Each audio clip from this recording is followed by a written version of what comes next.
हरे कृष्णा, राधे राधे। ज्येष्ठ मास के शुक्ल पक्ष की एकादशी को निर्जला एकादशी कहा जाता है। इसे भीमसेनी एकादशी भी कहते हैं। यह वर्ष की सबसे बड़ी एकादशी मानी जाती है। इस दिन विशेष रूप से जल का दान किया जाता है, ठंडी वस्तुओं का दान किया जाता है। गर्मी से राहत देने वाली वस्तु, चाहे वो जल हो या फिर वस्त्र हो, जूता हो, ठंडे बिस्तर हो या फिर मौसमी रसीले फल हो, जो भी गर्मी से हमें राहत देती हैं, उन सभी चीज़ों का विशेष रूप से दान किया जाता है। अन्न, धन, वस्त्र आदि भी दान किया जाता है। इसी के साथ में जो जल का दान किया जाता है, उसमें आप शरबत का वितरण कर सकती हैं, रूह अफ़ज़ा का वितरण कर सकती हैं, ठंडी शिकंजी आदि का भी आप वितरण कर सकती हैं, या फिर आप पियाऊ लगवा सकती हैं, कैंपन की सुविधा उपलब्ध करा सकती हैं, कहीं पर भी वाटर कूलर आदि लगवा सकती हैं। तो यह विशेष दान किए जाते हैं। निर्जला एकादशी के दिन स्वयं निर्जल रहा जाता है। इस दिन जल का दान किया जाता है। तो ये जो एकादशी होती है, ये विशेष रूप से मोक्षदायी एकादशी होती है। इसमें यदि हम पूरे वर्ष भर की एकादशी का व्रत पूजन नहीं कर पाते हैं, सिर्फ मात्र एक इस एकादशी का व्रत पूजन कर लेते हैं, तो हमें सभी एकादशियों का पूर्ण फल प्राप्त होता है। इस एकादशी का एकमात्र पूरे विधि विधान से व्रत पूजन करने से हमें संपूर्ण एकादशियों के व्रत पूजन करने का पूर्ण लाभ प्राप्त होता है।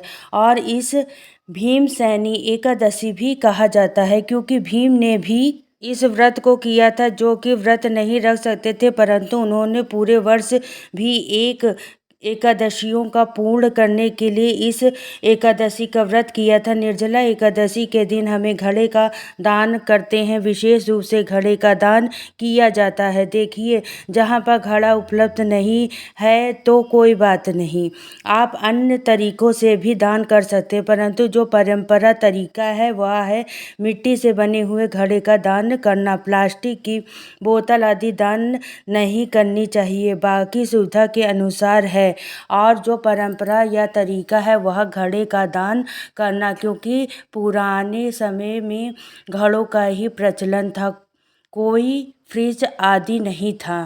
तो घड़े का दान हमें किस प्रकार से करना है, तो देखिए, उसके लिए आप एक मिट्टी का घड़ा ले आएँ। घड़ा अपनी सुविधा के अनुसार बड़ा छोटा जैसा भी लाना चाहिए। तो देखिए, आजकल टैप वाले हुए घड़े भी आ रहे हैं, जैसा चाहे वैसा ले सकते हैं। फ्रेंड, जो बड़ा घड़ा था उसे मैं दान के लिए लाई हूँ, छोटे घड़े से आपको पूजा करके दिखा रही हूँ।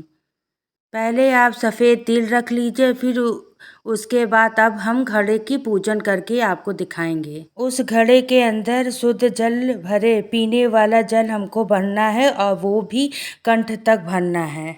और घर से ही जल भर के ले जाना है, ऐसा नहीं है कि वहाँ जाकर जल भरें। घर से ही हमें जल भर कर ले जाना है, और उसके अंदर इस प्रकार से तुलसी दल रूप में डालना है। तो आप तुलसी दल डाल लीजिए। थोड़ा सा मीठा, बहुत ज़्यादा मीठा नहीं डालेंगे, क्योंकि ज़्यादा मीठा डाल देंगे तो घड़ा खराब हो जाएगा। और 1-2 दाने चीनी या मिश्री के डाल सकते हैं। उसके बाद में उसके ऊपर एक सराही रखेंगे। सराही के ऊपर हमें मीठा रखना होता है। आप चीनी रख सकते हैं, गुड़, शक्कर आदि रख सकते हैं, तो चीनी रख देते हैं सराई के ऊपर। और इसके साथ में वस्त्र 1.25 मीटर पीला या कोई भी हल्के रंग का वस्त्र आप सूती इसके ऊपर रखें, और इसके ऊपर या तो खरबूजा रख सकते हैं, विशेष रूप से खरबूजा का दान किया जाता है, या फिर आम भी रख सकते हैं। खरबूजे का दान करें, और कुछ ना कुछ दक्षिणा अवश्य रूप में रखें, और साथ में एक हाथ वाला पंखा होता है, वह भी दान किया जाता है। इसी के साथ में एक स्वस्तिक बना लेंगे घड़े के ऊपर इस तरह से, और चंदन से आप स्वस्तिक बनाएं। इस घड़े को कंठ में मौली बांधी जाती है, और इसके बाद में इस घड़े का दान किया जाता है। आप चाहें तो इसे कलश के रूप में भी पूजा में स्थापित कर सकते हैं। और इसी तरीके से देखिए मैं पूजन करूँगी सुबह सवेरे और कंठ पे मौली बांध देंगे और इसके बाद इसे दान करना है। तो दान आप कब करेंगे, चाहे तो देखिए शाम को भी आप दान कर सकते हैं इस घड़े को। इस तरीके से किसी भी ज़रूरतमंद को दान कर सकते हैं, मंदिर में दे सकते हैं, ब्राह्मण को दे सकते हैं, नहीं जिसको बहुत ज़रूरी हो उसे यदि आप दान करते हैं तो बहुत ही विशेष रहता है। और आप एकादशी वाले दिन नहीं कर पा रहे हैं तो अगले दिन व्रत का पारण करने से पहले तो हमें यह दान अवश्य रूप से कर लेना चाहिए। घड़े का दान विशेष रूप से किया जाता है, इसी प्रकार से देखिए घड़े का जरूर दान करें। एकादशी जो होती है इसमें आप कुछ दान करें या ना करें, जल से भरा हुआ एक घड़ा आप अवश्य रूप से दान करना चाहिए। तो इस वीडियो में मैंने आपको बताया कि आप किस प्रकार से घड़े का दान करें। इस तरीके से आज के दिन के फलों का दान कर सकते हैं, पंखा कूलर जो चाहिए वो ज़्यादा से ज़्यादा गर्मियों से राहत देने वाले वस्तुओं आप दान कर सकते हैं। सूर्य को आज के दिन अग्र अवश्य रूप से दें, क्योंकि सूर्य जो होते हैं ना इसे जेठ महीने में बहुत ही ज़्यादा तपन होती है, यानी बहुत ही ज़्यादा आपको जो प्रभाव राहत है वो बहुत ज़्यादा प्रबल रहता है। तो उन्हें सूर्य को हमें अर्घ्य रूप में देना चाहिए, सुबह शाम दोनों समय इस प्रकार से भोग आरती पूजा करें।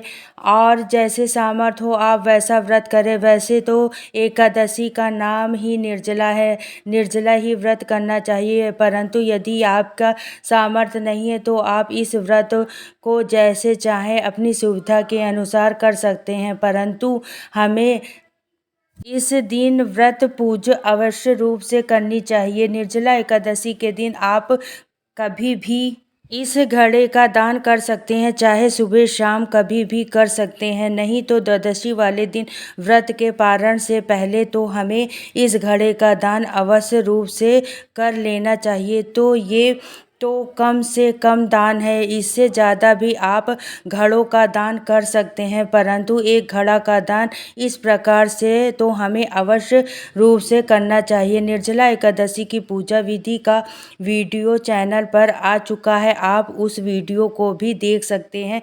उम्मीद करती हूँ ये वीडियो आपको बहुत ज़्यादा पसंद आई होगी तो मुझे लाइक शेयर और चैनल पर पहली बार आए होंगे तो सब्सक्राइब कर लीजिएगा। कमेंट में राधे राधे ज़रूर लिखिएगा। अगर जो सवाल हो तो हमसे पूछेगा, हम उसका रिप्लाई ज़रूर देंगे। तो सभी को राधे राधे, जय श्री कृष्णा।